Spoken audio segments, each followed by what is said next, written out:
Bienvenido a todos al segundo episodio de Culebrones TV. Aquí está conmigo, por supuesto, el maestro.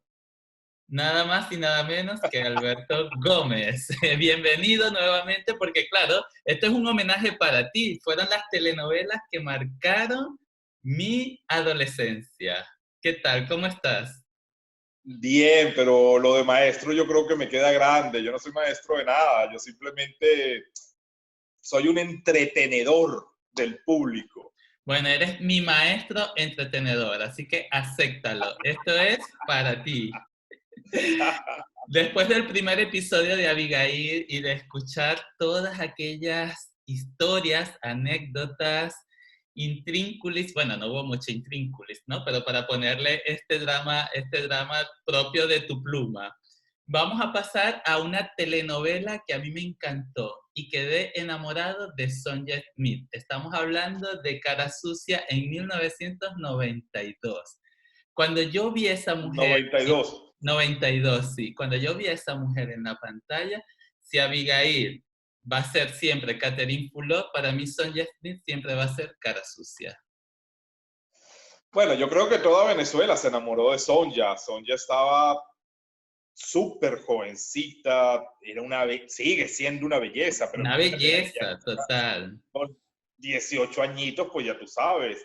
Esa novela cuando se comenzó a escribir no había protagonista. Eh, Sonja estaba en el Canal 2, estaba haciendo un papel muy pequeñito en El Desprecio, la original con Mari Carmen Regueiro, y ella hacía un personaje muy pequeñito. Y había que comenzar a grabar Cara Sucia, y entonces yo me acuerdo que los ejecutivos del canal presionaban mucho a mi jefe Arquímedes Rivero, y hay que comenzar las grabaciones, y ahí tiene que aparecer la protagonista, y Arquímedes no decía nada, ¿no? Él andaba ahí con un misterio, ya la voy a conseguir, pero ¿quién es? No, no, no, porque claro, ya no podía dejar aquel trabajo colgando, ¿no? Entonces todo era como top secret, todo era como calladito la boca, hasta que finalmente ya se anunció que Sonja debutaba en Venevisión como protagonista y él se la robó al Canal 2. Para esos tiempos había mucho de esto, ¿no? Siempre era como un misterio saber quién era la protagonista de la historia. Eso se cuidaba mucho, ¿no? Y luego darle esa sorpresa al público, más en el caso de ella que pertenecía a la competencia.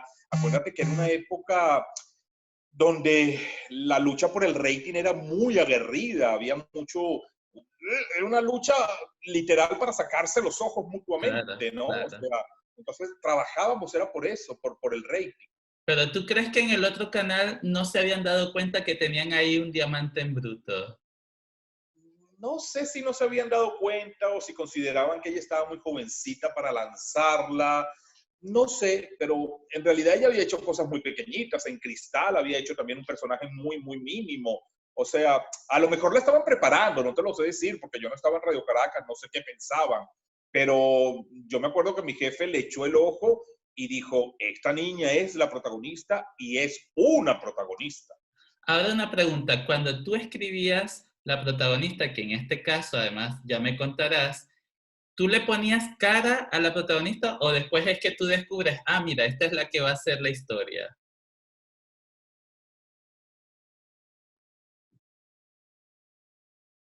Mira, es que están los dos casos. Había veces que te decían, hay que hacer una novela para fulana de tal o para fulano de tal, o la mayoría de las veces comenzabas a escribir ciego. Al decir ciego, quiero decir que no sabías nada del elenco, nada de los protagonistas, y entonces ya según ibas avanzando en el capítulo 7, 8, 10, te Ya. enterabas quién era la pareja o quién era el elenco.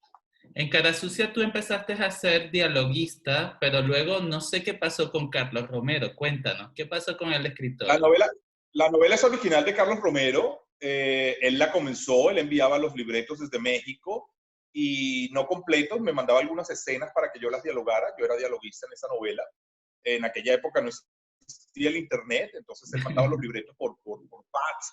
Entonces había un mamotreto de fax de este tamaño en la oficina de Arquímedes Rivero y cuando llegábamos en las mañanas, pues encontrábamos todo aquel papel enredado ahí y entonces me daban todas aquellas hojas y nada, yo hacía mis escenas, las que él me adjudicaba 7, 8, 10 escenas por capítulo y el resto era todo de él. Bastante avanzada la novela, salió aquel monstruo por Radio Caracas Televisión que fue Por estas calles, lo cual se convirtió en una novela imbatible, y aunque Cara Sucia había llegado a paralizar al país, que había sido, bueno, la novela de mayor rating, pero que era una cosa bestial, o sea, Cara Sucia paralizaba a Venezuela.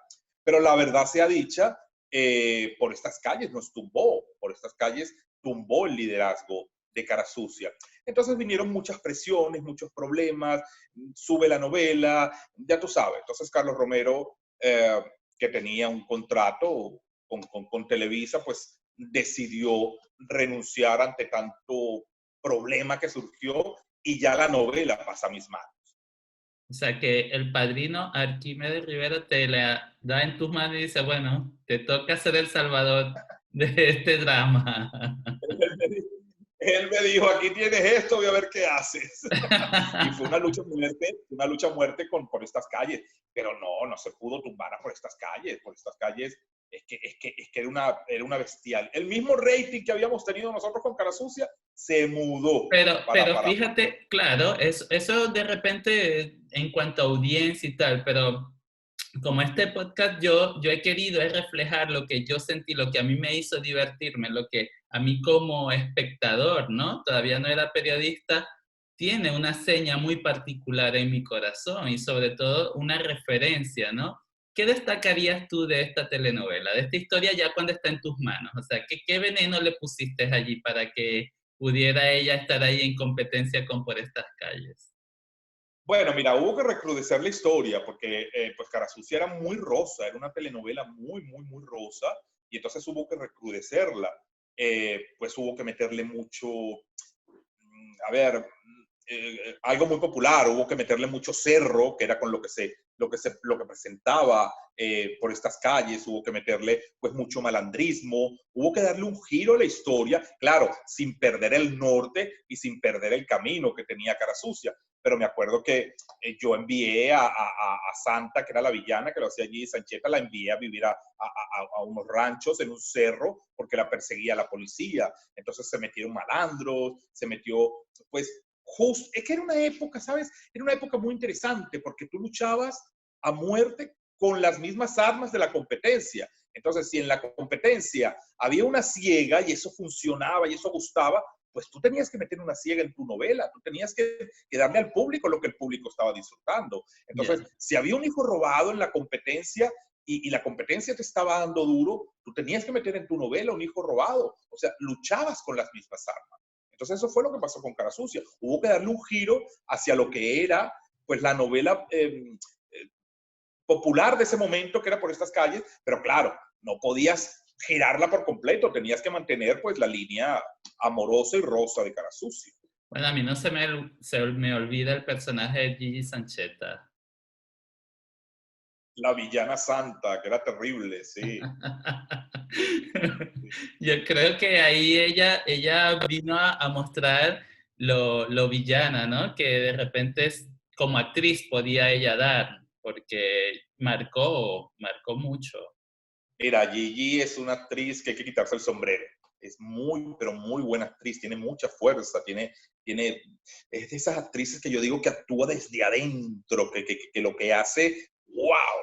Y entonces, obviamente, pues al principio a ella no le hizo mucha gracia, ella venía de protagonizar, entonces a ella no le hacía mucha gracia pasar a ser la contrafigura. Y aunque al principio, pues, para ella fue triste, las cosas como son. Ella lo asumió como una guerrera y ella sacó ese personaje adelante y lo puso en los cuernos de la luna, las cosas como son. Es que casi terminaba siendo protagonista también. Sí, es que tenía la misma fuerza que Cara Sucia, era un personaje muy contundente. Qué bueno, porque aunque no lo sabía hasta ahora, yo sí que lo notaba, porque en realidad yo quería que apareciera más el personaje y poder disfrutar de ella, ¿no? No, además que ahí había una trama, que esa la puse yo, que ella tenía una sirvienta que se llamaba Sofía, y cada vez que ella tenía una escena con la sirvienta, ella le caía cachetadas a la pobre sirvienta, porque la sirvienta hacía algo mal, y ella le metía unas palizas a la sirvienta, y entonces eso, wow, todo el mundo decía, pero pobre mujer, pero... Y entonces los mismos actores me decían, pero ¿hasta cuándo le va a pegar a la pobre sirvienta? Que lo hacía una actriz que se llamaba Sandra Hill, muy buena actriz, Ah, y sí, sí. los palizones que le metía a la pobre criada, no, no, no, no, no, no, eso era de agarrar palco, sí, eso gustó mucho. Era peor que Soraya, la de Montenegro. Montenegro. Sí, sí, sí. Es que sin duda, a eso me quería referir, ¿no? Que es que sin duda tú le dejas le das esa característica tuya tan visceral, pero al mismo tiempo te da tanta risa, porque ya ahora me estoy acordando de esas cachetadas y digo, es que había drama, era un género rosa, pero es que ahora te queda como una suerte ¿sabes? De risa, de disfrutarlo. No es que yo me quisiera... Porque, ¿sabes qué pasa? Que eran villanas muy exageradas. Entonces, yo creo que, aunque no sé, o sea, aunque no estaban hechas de manera cómica, eran tan exageradas, eran tan histéricas que rayaban en la comicidad sin hacerlas cómicas. Y Sí. entonces yo creo que ese era el gancho, que el público, aunque decía esa maldita, la odio, pero en realidad el público las amaba y estaban esperando que apareciera la villana a hacer nuevas perrerías. Yo creo que aquí el más gris fue Guillermo Dávila, para mí. No sé qué opinas.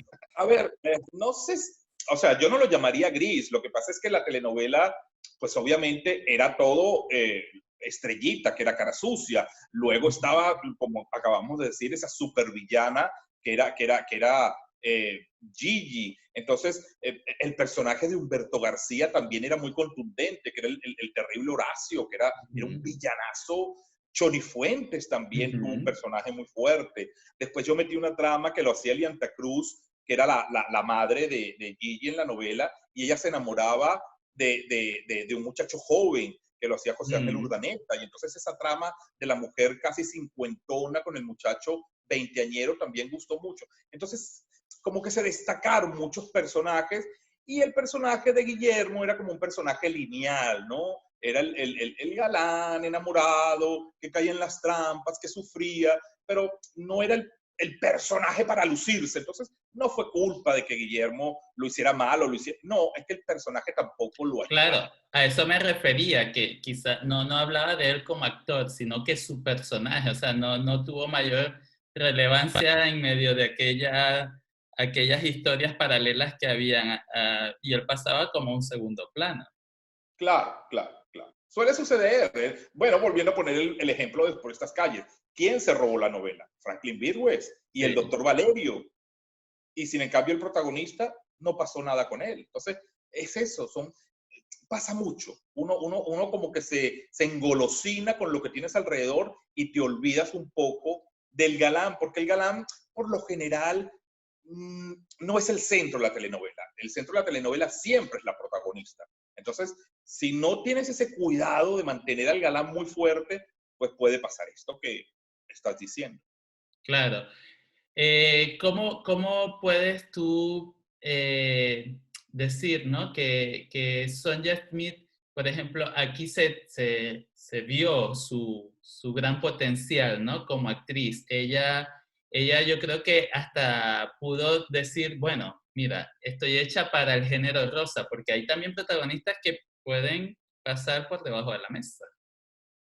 Sí, bueno, son ya lo que te dije, son ya cuando apareció esa primera noche tan rubia, tan blanca, con esa cara sucia, con aquellos manchones que le ponían, aquella gorra, vestida con unos jeans rotos, zapatos de goma sucios y rotos, una franelita cualquiera. ¡Wow! Es que se iluminó la pantalla y todo el mundo se enamoró de ella y fue la típica protagonista de género rosa melodramático que conquistó a todo el mundo. Sí, sí, no, sin duda, sin duda. Ahora bien, cuéntanos algunas cositas que tú siempre nos tienes por ahí ocultas en esa biblioteca que veo ahí detrás, quizás cuántas historias no estarán por ahí escondiditas. Te Mira, piden yo me a ti. acuerdo que era Ajá, muy divertido trabajar. Era, dime.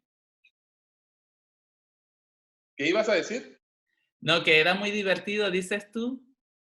Ah, que era muy divertido trabajar con Adolfo Cubas. Adolfo Cubas subía a cada momento a la oficina. En esa época los escritores trabajábamos en el canal, teníamos una oficina allí. Y entonces él subía a cada momento a la oficina con una idea nueva. Y entonces él, ponme a hacer tal cosa y ponme a hacer tal cosa. Entonces era muy divertido trabajar con Adolfo. Me acuerdo que hubo una escena, no me acuerdo a quién se violaba en la telenovela. Yo me acuerdo que se violaba a una de las mujeres, no recuerdo a quién.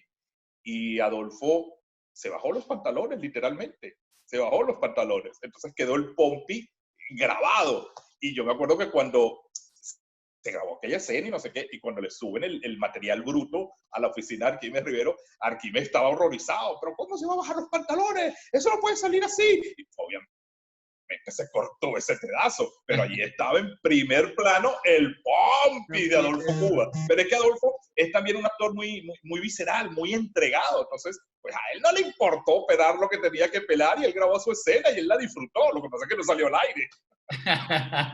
Mira, de las cosas que uno se entera de lo que no vio, de lo que no vio.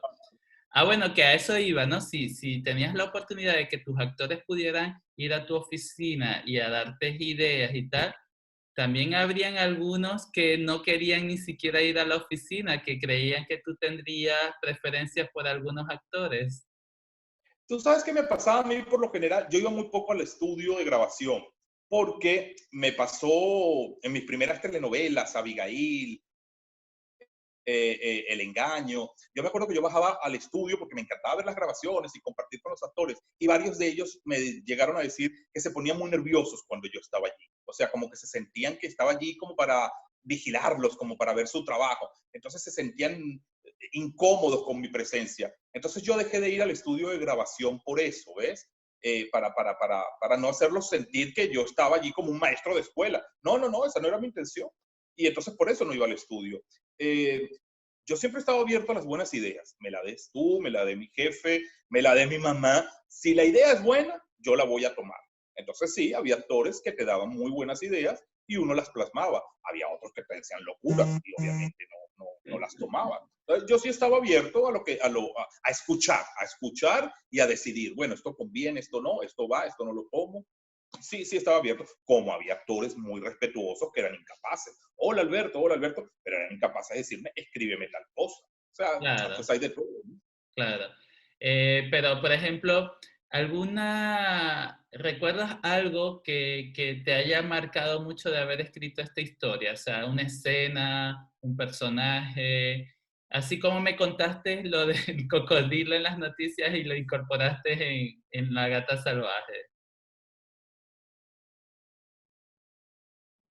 Mira, me acuerdo que impactó mucho la escena cuando el personaje de la villana de Santa es plantada en la iglesia por Guillermo Dávila, que yo era el cura que los casaba o que intenté casarlos, yo hice el personaje del sacerdote y él de pronto la planta en el altar y se va corriendo y la deja allí plantada.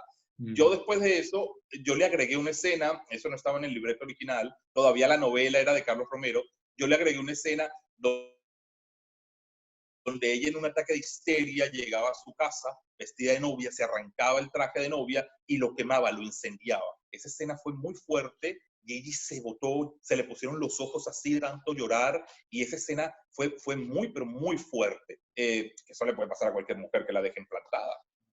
¿Era la primera vez que tú participabas como actor en tu propia telenovela? No, ya yo había hecho algo en Abigail, una cosita de un par de capítulos. No, no era la primera vez. Tú eras como Joaquín Riviera, que se metía en los openings del Miss Venezuela. Pero quien me ponía a actuar era mi jefe Arquímedes Rivero, él siempre me ponía. Además que a mí me causaba gracia porque yo le decía, señor Rivero, yo soy muy mal actor, y es verdad, porque yo era muy engolado, o soy muy engolado cuando actúo. Entonces yo ponía aquella voz así, no sé qué. Y entonces yo le decía, no, señor Rivero, yo soy muy mal actor, ¿cómo me voy a hacer tal personaje? Y él me decía, mi hijo, pero tú tienes mucha galanura y lo que importa es la galanura, tú tienes mucha cara de galán. Y entonces él se empeñaba en ponerme las telenovelas y bueno, pues, ¿a quién le amargó un dulce? Yo le decía que sí. ¿Te gustó el final que tuvo la telenovela? El final, bueno, fue el típico final rosa, felices los dos, enamorados, ella vendiendo periódicos otra vez y él llegaba y se acercaba y se besaban allí en medio de la calle. Sí, el final rosa que se merecía la historia. Claro. No, lo pregunto porque siempre vemos esos tipos de finales y uno dice, bueno, ¿les faltó creatividad o es que realmente nosotros estamos queriendo eso, el público? No, es que era el final que se merecía, pues no puedes variar mucho en una telenovela rosa. Hice algo, fíjate tú, retomando eso de que las ideas que me pueden dar los actores, hice algo que yo jamás hago. A mí me encantan los finales felices. Y sin en cambio la actriz Hilda Moreno, que hacía el personaje de la muda, ¿te acuerdas de la muda? Que ese personaje era muy importante porque era la que se conocía el secreto. Y entonces todo era playback, ella nunca hablaba, ¿no? Después habló, ya contó que Estrellita era la hija del señor Montenegro y toda la cosa. Yo me acuerdo, ella era inválida en la historia, y yo me acuerdo que un día en el cafetín yo me la encuentro y Hilda me dice, ay, mi hijo, te quiero pedir una señora muy respetuosa, ¿no? Me dijo, mi hijo, te quiero pedir una cosa con mucho respeto hacia tu trabajo. Y yo le digo, claro, señora Hilda, dígame. Me dice, no me levantes de la silla de ruedas. Y a mí me sorprendió eso. Y entonces yo le dije, ¿por qué? Me dice, porque esa silla de ruedas es parte de Coralia. Ha pasado toda una vida paralítica. Y a mí me gustaría terminar inválida. A mí me gustaría que ella siguiera en su silla de ruedas porque esa silla de ruedas es su mundo. Y a mí me pareció tan bonita aquella petición de aquella señora. Me pareció lógico en medio de todo. Yo la hubiera levantado, yo la hubiera curado, yo hubiera hecho que caminara. Pero me pareció tan bonito, me enterneció, esa fue la palabra, me enterneció tanto la petición que yo la complací y la señora terminó paralítica. Mira, que me da curiosidad todo esto, porque siempre hay una muda, una ciega, una paralítica.